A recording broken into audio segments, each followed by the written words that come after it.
네, 한일 정상이 안보와 경제, 사회 등 양국의 협력 방안을 담은 공동 합의문을 17년 만에 채택했습니다.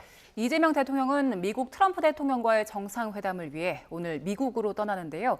관련해서 두 분과 짚어봅니다. 최창렬 용인대 특임교수, 김철현 경일대 특임교수와 함께합니다. 어서 오세요. 안녕하세요. 네, 어제 이재명 대통령과 이시바 시기로 일본 총리가 정상회담을 가졌는데요. 두 정상의 공동 언론 발표 내용 듣고 오겠습니다. 양국은 사회, 문화, 환경 등 다양한 분야에서 서로에게 유익하고 도움이 되는 방향으로 협력할 수 있는 최적의 파트너이기도 합니다. 安全保障、経済安全保障分野については、現下の戦略環境の下、両国間の戦略的な意思疎通を強化していくことで一致をいたしました。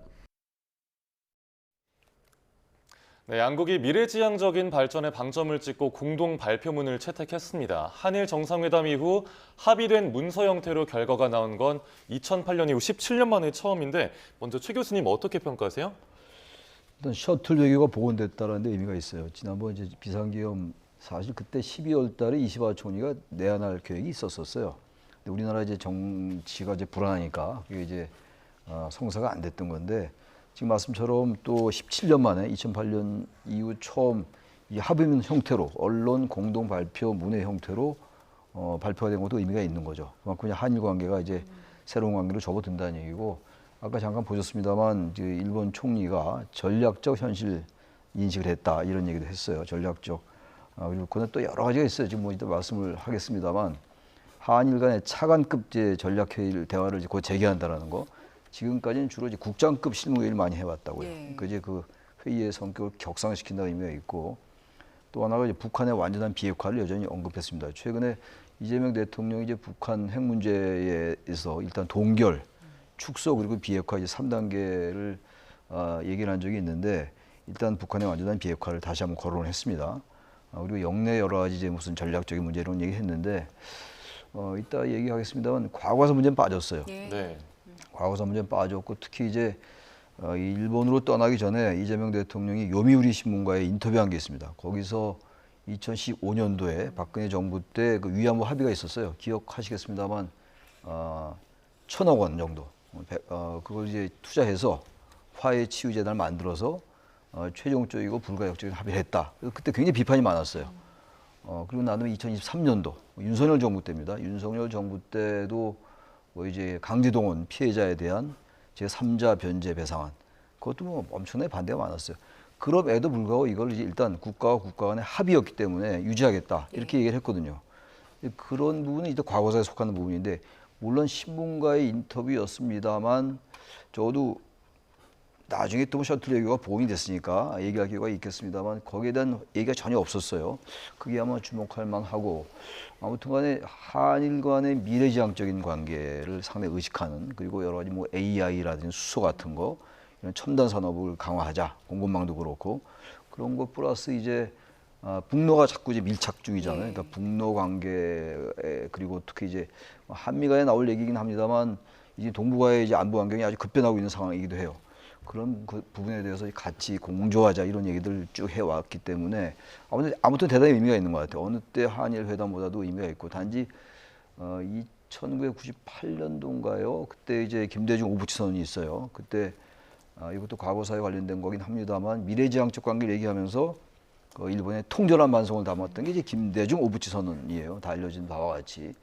근데 그 얘기도 이미 나왔었어요.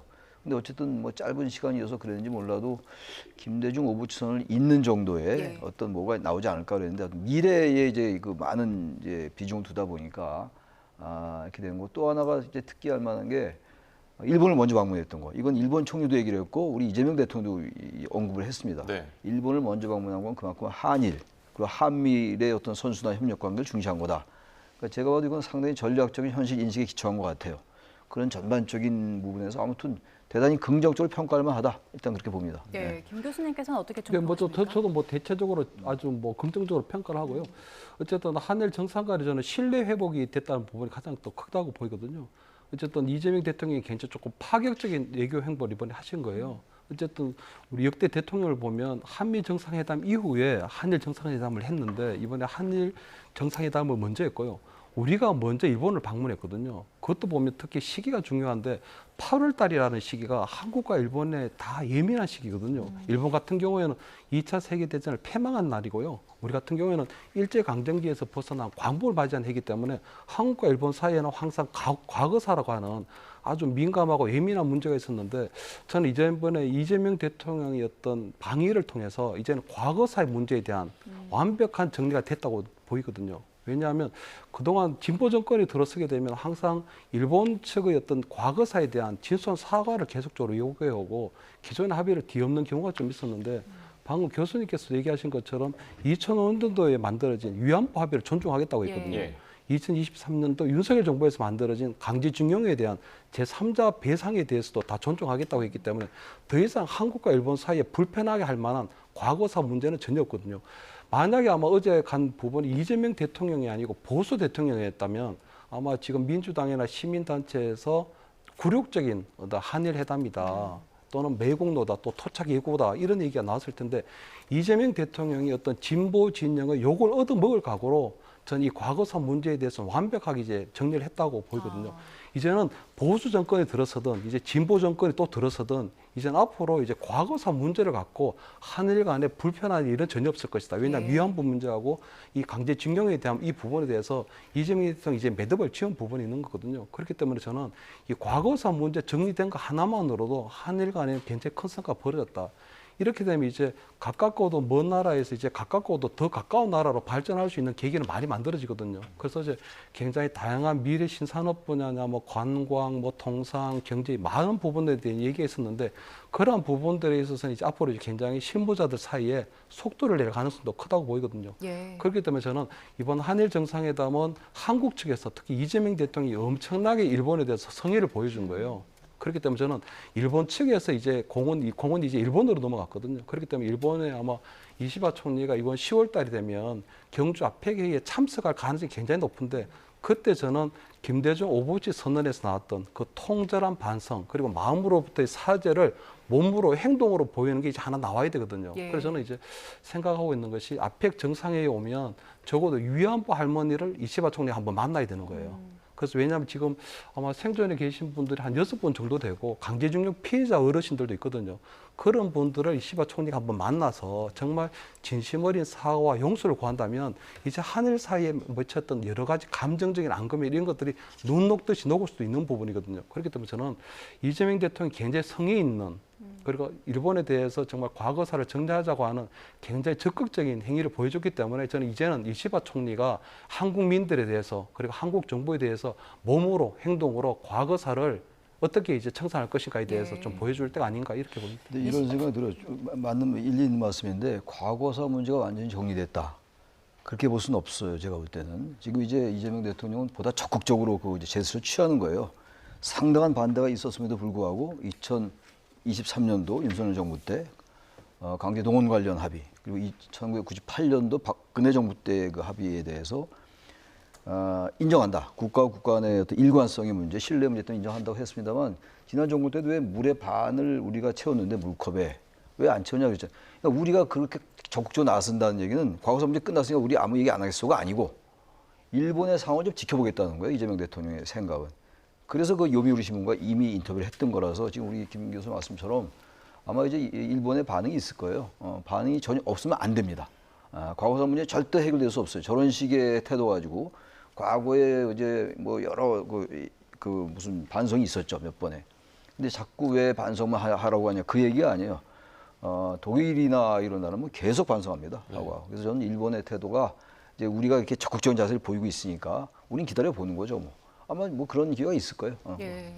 과거사가 완벽하게 정리됐다는 데에서는 두 분의 시각이 조금 갈렸는데 일단 이시바 총리가 10월에 어떤 화답을 할지도 지켜봐야 될 것 같고요. 이번에 그 과거사와 관련해서 직접 사과 언급도 없었고요. 또 민감한 현안인 후쿠시마의 오염수나 일본산 수산물에 대한 얘기도 없었거든요. 근데 앞으로 셔틀 외교를 하기 때문에 이제 두 사람이 좀 만나는 일들이 많아질 거잖아요. 그때 이제 추가적으로 이야기 나올까요? 그럼요. 지금 제가 볼 때는 일단 오랫동안 아마 비상계엄 이후로 한일 간의 어떤 정상회담, 어떤 정상외교가 없었기 때문에 일단 정상외교 채널을 조금 복원한다는 의미가 크다고 보이거든요. 특히 아마 일본에서 볼 때는 아마 이재명 대통령이 집권하고 난 이후에 조금은 경계심이 있었을 걸로 보여요. 왜냐하면 이재명 대통령이 야당 대표 시절에 과거에 진보 정권에서 하던 것처럼 일본에 대해서 굉장히 강경한 발언들을 많이 쏟아냈거든요. 하나 예를 들면 그때 한미일 군사훈련을 처음으로 할 때인데 그 부분에 대해서도 일본의 우길기가 이제 한반도에 진주할 것이다, 진주할 날이 올 것이다 이런 식으로 굉장히 강도 높은 발언을 많이 했기 때문에 일본 정부에서는 이재명 정권이 들어서고 난 이후에 상당한 경계심과 불안을 갖고 지켜봤을 텐데 그 부분을 이번에 만복에 해소를 하는 그런 부분이 있다고 보이거든요. 그렇게 되면 아무래도 일본 정부에서도 이제 한국 정부의 진정성을 믿고 이제 외교를 할 가능성이 크기 때문에 그 다음에 이제 일들은 이제 술술 풀리게 좀 돼 있는 부분이 있거든요. 그렇기 때문에 정상 간의 어떤 신뢰 회복이 돼 있기 때문에 이제는 실무자 차원에서의 어떤 다양한 주제들은 그때그때 아마 현안에 따라 잘 풀려 나가고 협력하고 되지 않을까 이렇게는 보입니다. 네. 그 셔틀 외교 복원이 되면서 이제 두 정상의 교류가 계속될 텐데 이걸 두고 여야 반응이 굉장히 좀 달랐더라고요. 민주당에서는 환영의 입장을 밝혔는데 국민의힘에서 뭐 반일 정서몰이라는 단어를 쓰면서 비판을 했어요. 어떻게 들으셨어요? 글쎄 뭐 반일 정서몰이 그거는 좀 이해하기가 어려운 얘기 같고 지금 한일 관계가 정상궤도에 올랐다는 건 이 대통령만의 평가다. 이게 만약에 이재명 대통령이 지금 보수 정당이면 저 평가가 바뀌었을 거예요. 우리나라 여야의 평가는 별로 의미도 없는 것 같아요. 제가 볼 때 저렇게 항상 야당은 대통령의 어떤 외교에 대해서 깎아내리고 또 여당은 100% 이제 동의, 긍정 평가하고 이게 우리나라의 여야의 태도이기 때문에 저 말에 조금씩 일리들이 다 있어요. 일리가 있고 틀린 것도 있고. 근데 전반적으로 볼 때 전부 정치적인 수사들이니까 정치적 평가이고 그런데 저러한 평가보다 중요한 거는 어떤 이재명 대통령이 어쨌든 일본에 대해서 적극적으로 이제 태도를 개진하는 것, 그 전향적인 태도 보이는 거 대단히 의미가 있어요. 다들 말씀하고 어제 뭐 우리나라 대통령이나 일본 총리도 똑같이 얘기를 한 겁니다만 일본을 처음 방문한 건 쉬운 일이 아니에요 절대. 미국을 의식할 수밖에 없잖아요. 네. 물론 미국의 입장에서 볼 때는 한일 간에 가까워진 걸 더 바라죠. 예. 더 선호하고. 그래서 한일이 항상 불편한 게 있는 걸 불편해요 미국은. 그러니까 한일이 항상 이제 그 우호적이 되고 과거사 문제도 이제 풀려 나오고 그런다면 미국은 굉장히 짐을 더 넣은 거죠. 그러면서 볼 때 그런 게 다 의식이 됐을 거예요 아마. 그런 게 이제 감안이 된 건데 한일이 먼저 만난다는 거는 일본에 상당한 우리가 그 프라이어티를 주는 거예요. 그냥 우리가 상당히 이제 적극적으로 행동하니까 일본도 거기 반응해야 돼요. 독도 장애 영토로 이게 이제 그만해야 되고 위안부 문제도 그렇고 신사참배 이런 것도 조심하게 해야 되고 여전히 말은 저렇게 하고 지향적으로 가자 미래지향적으로 가져가면서 행동을 이렇게 안 한다면 반복되었죠. 네. 그리고 아마 그렇게 일본의 우익이 강하기 때문에 자민당이 우익 정당이잖아요. 예.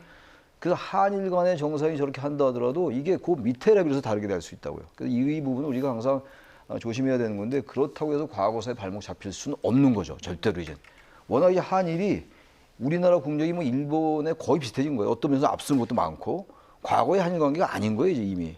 그러니까 절대로 우리가 뭐 과거 문제 가지고 우리가 그렇게 그 문제만 얘기할 이유는 없는 거나 없겠습니다만 보다 적극적으로 일본도 전향적으로 보여야 돼요 우리가. 근데 이시바 총리가 좀 다행인 게 상당히 이제 그런 문제에 대해서 전향적인 입장을 가지고 있어요.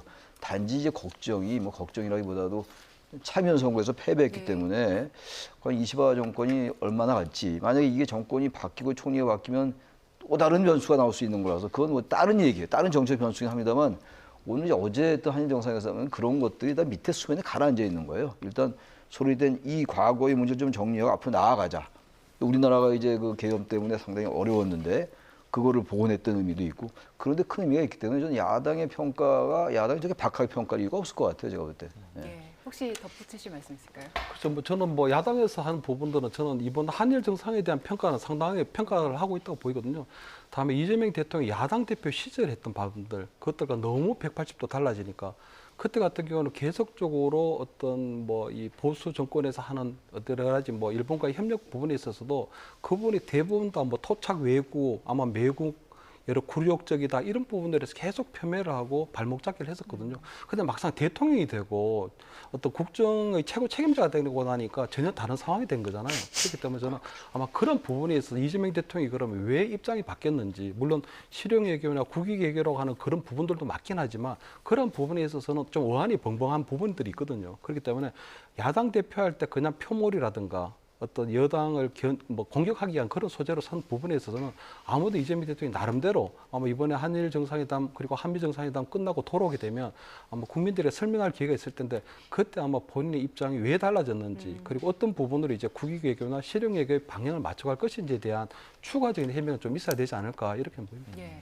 한일 정상회담에 대한 평가는 여기까지 들어보고요. 한미 정상회담 얘기를 좀 해보겠습니다. 이재명 대통령이 이제 일본에서 미국으로 오늘 출국을 할 텐데 그 트럼프 대통령이 워낙 상대하기가 까다로운 인물이다 보니까 여러 곳에서 조언이 나오고 있더라고요. 뭐 트럼프 대통령이 수치를 잘못 언급해도 거기서 바로 말하지 말고 추후에 따로 참모진들한테 얘기를 해서 고쳐라. 뭐 적당히 아첨을 하되 이건 적당히 해야 된다. 이런 조언들 나오는데 최 교수님께서는 트럼프와 만나는 이재명 대통령이 어떤 전략 가져가야 된다고 보십니까? 아첨을 왜 합니까? 그거 누가 얘기하는지 모르지만 그건 말이 안 되는 얘기고.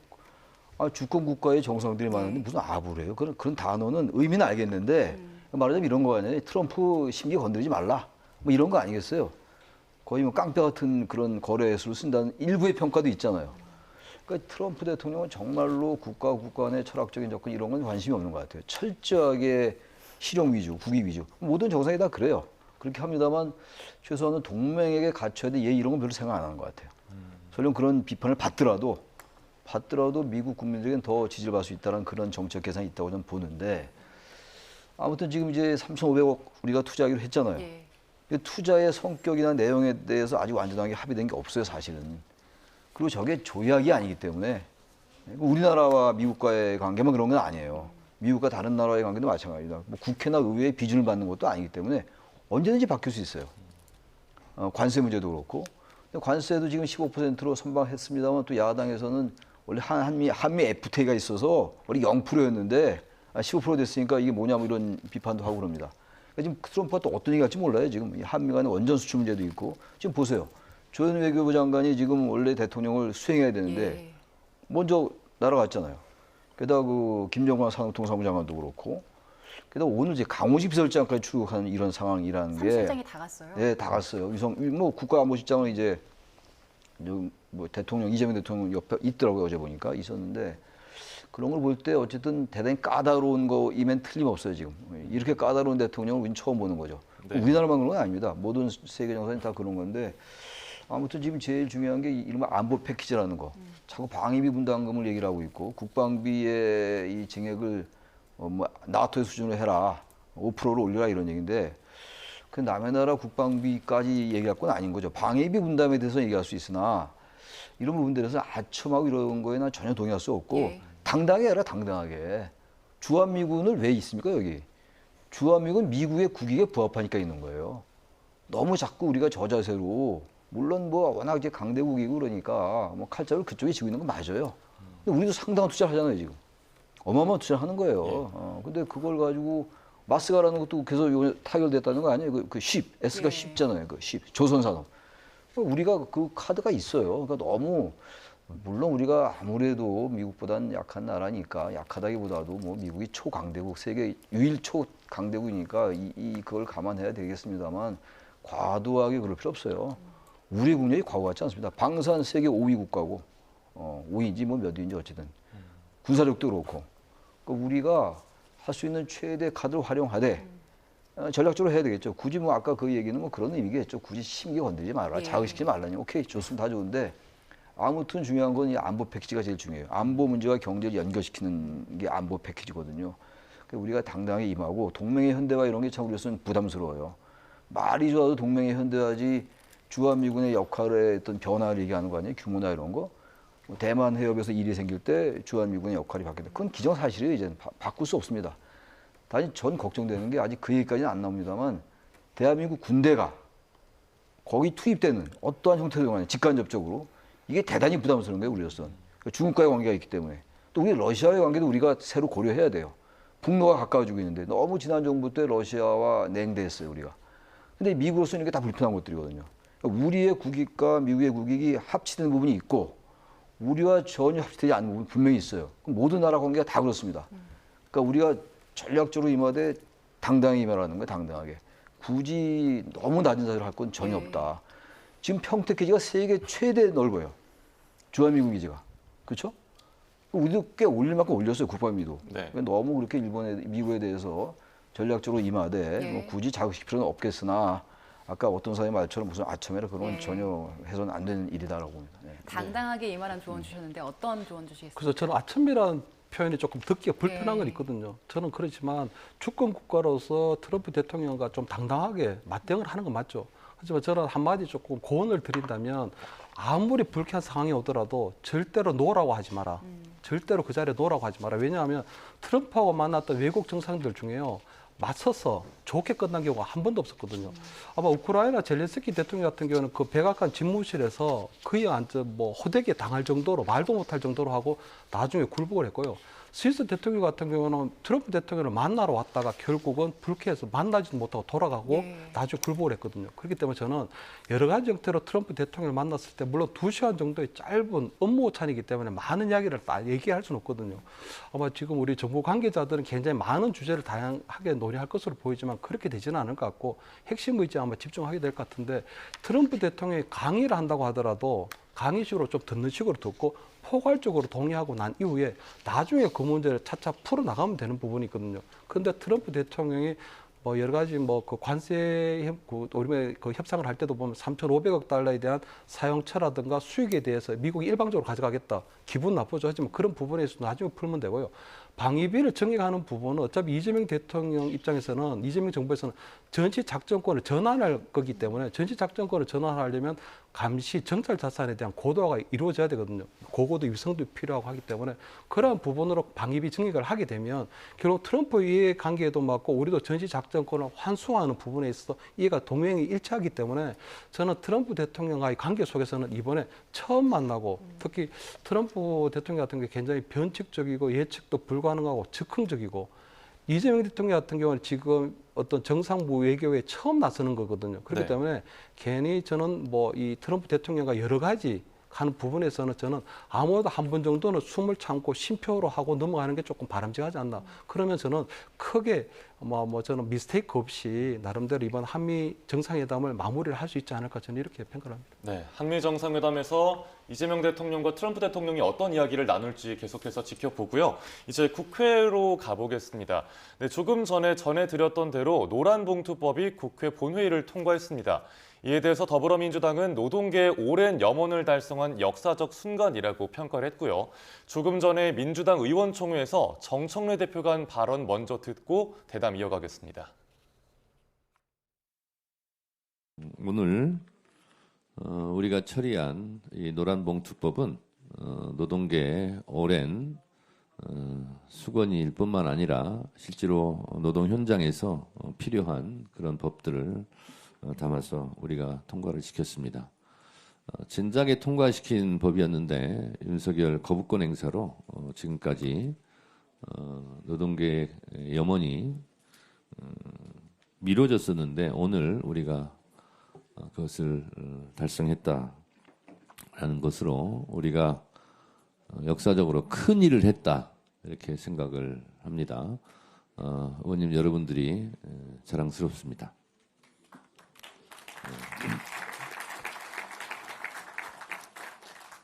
아시겠지만 3박 6일 여러분 3박 5일은 들어봤어도 3박 6일은 처음 들어봤을 겁니다. 3박 6일 일정으로 이재명 대통령께서 지금 방일, 방미 정상회담을 하고 있습니다.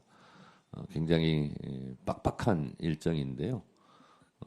우리 이재명 대통령이 성과를 내고 국제외교 무대에서도 대한민국의 이름을 충분히 휘날릴 수 있도록 여러분 응원의 박수 한번 부탁드리겠습니다.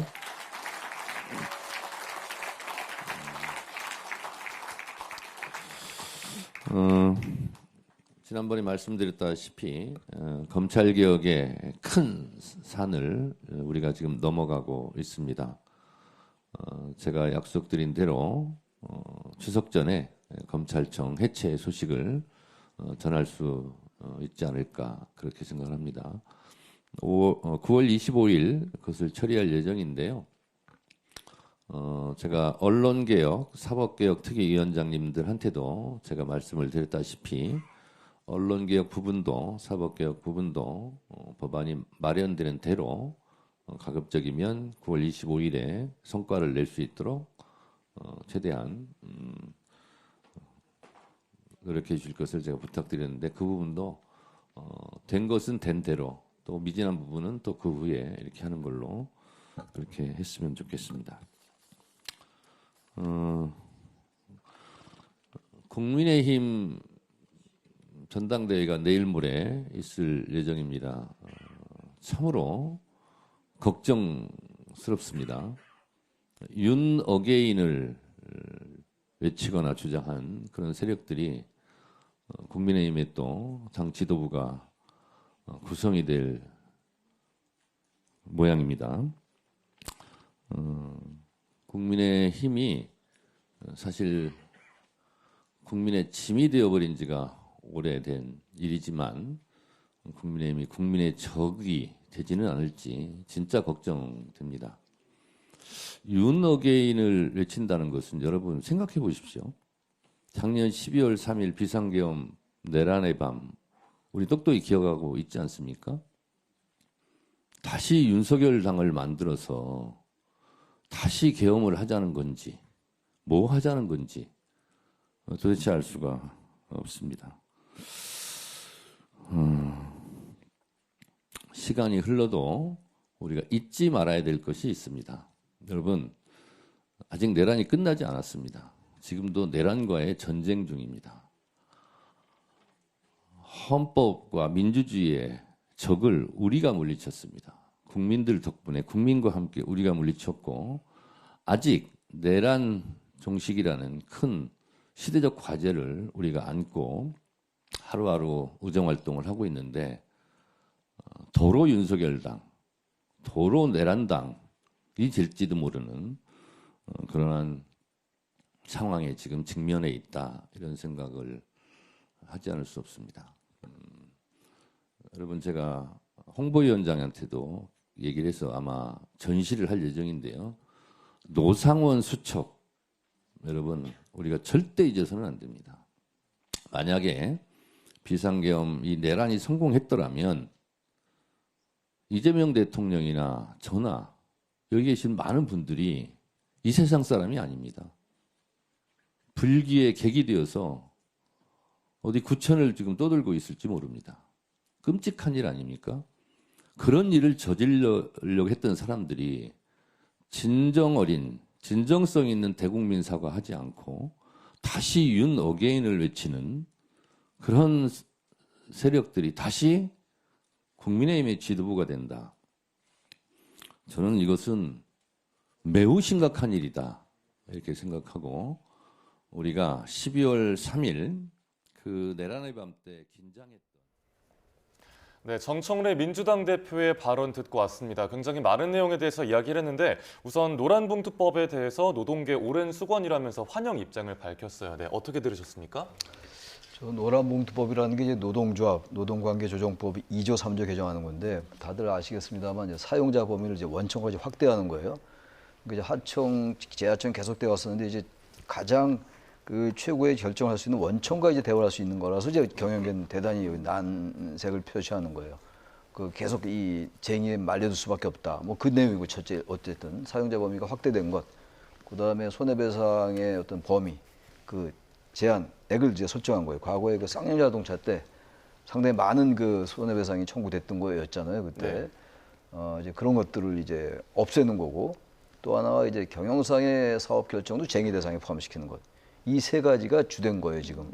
이른바 노란봉투법. 그때 그러고 나서 이제 2000년대 초반인가 그래서 쌍용자동차 그 일대 이제 노란봉투에다 47,000원을 이제 보내서 이른바 노란봉투법이라고 일명이 붙은 건데, 별명이. 이게 지금 노동자의 관점과 경영계의 관점이 전혀 달라요. 전혀 다르고 지금 딴 건 다 받아들이는데 지금 경영계 입장에서 볼 때는 이 경영상의 결정, 사업상의 어떤 정책 결정 이 부분은 제발 좀 쟁의 대상에서 빼달라고 그랬는데 결국은 포함이 다 됐거든요.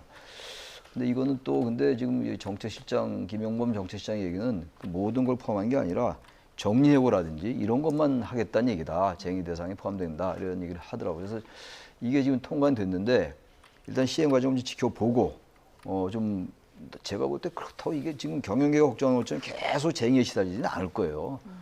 왜냐면 노동자들도 이 자신이 속한 이 사업체가 안 좋아지면 당연히 안 좋지 않겠어요? 그래서 지금 여러 가지 노동계와 이제 이 생각이 다른데 또 노동계는 ILO 국제 노동기구 기준에 부합한다고 얘기하고 있는 거거든요. 글로벌 스탠다드에 맞는다 이런 얘기를 하고 있는 상황이라서 조금씩 이제 틀리는 부분도 있고 그런 것 같아요. 맞는 부분도 있고 그래서 이 부분은 좀 시행해 보면서 게다가 이건 지금의 여당이 야당일 때 계속 추구해 왔던 거였고 예. 윤석열 전 대통령이 계속 거부권 행사했던 거기 때문에 이건 통과시킬 수밖에 없는 상황이었어요.